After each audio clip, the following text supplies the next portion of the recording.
السلام علیکم ورحمۃ اللہ وبرکاتہ۔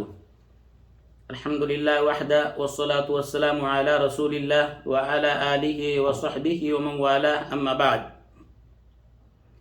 محترم ناظرین و مشاہدین کرام، حمد و صلوات کے بعد شعبان کا مہینہ ہمارے اوپر سایہ فگن ہو چکا ہے۔ یہ وہ بابرکت مہینہ ہے جس کی فضیلت کے تعلق سے یہی کافی ہے کہ اللہ کے رسول صلی اللہ علیہ وسلم نے اس مہینے کے اندر بکثرت روزہ رکھا، لہذا ہمیں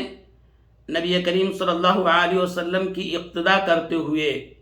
آپ کے طریقے اور سنت پر چلتے ہوئے بکثرت ہمیں شعبان کے مہینے میں روزہ رکھنا چاہیے،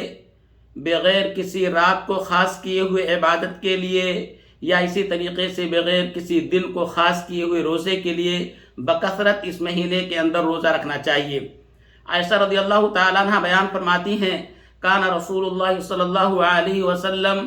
یصوم حتی نقول لا یفطر ویفطر حتی نقول لا یصوم، کہ اللہ کے رسول صلی اللہ علیہ وسلم روزہ رکھتے یہاں تک کہ ہم کہتے کہ اب افطار نہیں کریں گے، اور جب افطار کرتے روزہ چھوڑ دیتے تو ہم کہتے کہ اب اللہ کے رسول صلی اللہ علیہ وسلم روزہ نہیں رکھیں گے۔ وما رأيت رسول اللہ صلی اللہ علیہ وسلم استکمل صیام شہر قط الا شہر رمضان وما رأيته في شہر اکثر صیاما منه في شعبان۔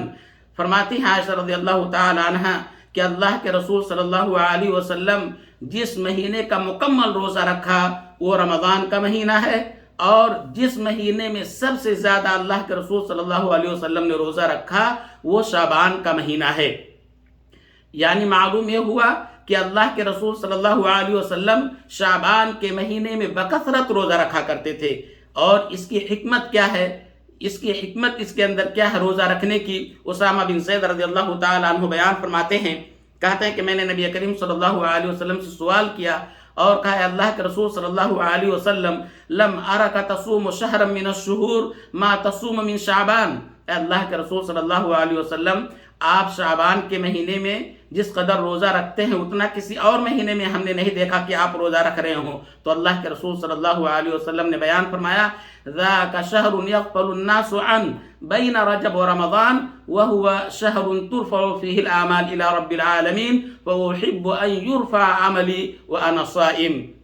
اللہ کے رسول صلی اللہ علیہ وسلم نے جواب دیا کہ اے اسامہ، یہ وہ مہینہ ہے جس سے لوگ غفلت میں پڑے ہوئے ہیں۔ یہ رجب اور رمضان کے درمیان یہ جو مہینہ شعبان کا ہے جس کے روزے سے لوگ غفلت میں پڑے ہوئے ہیں، یہ وہ مہینہ ہے جس میں بندوں کے اعمال اللہ رب العالمین کے ہاں پیش کیے جاتے ہیں۔ لہذا میں پسند کرتا ہوں کہ میرے اعمال اللہ رب العالمین کے ہاں جب پیش ہوں تو میں روزے کی حالت میں رہوں، جس سے یہ معلوم ہوا کہ بندوں کے اعمال شعبان کے مہینے میں اللہ رب العالمین کے ہاں پیش کیے جاتے ہیں۔ یہ پورے سال کے اعمال جس طریقے سے ہر دن صبح و شام بندوں کے اعمال اللہ رب العالمین کے ہاں پیش کیے جاتے ہیں، یا اسی طریقے سے ہفتے میں جمعہ کی جو رات ہے،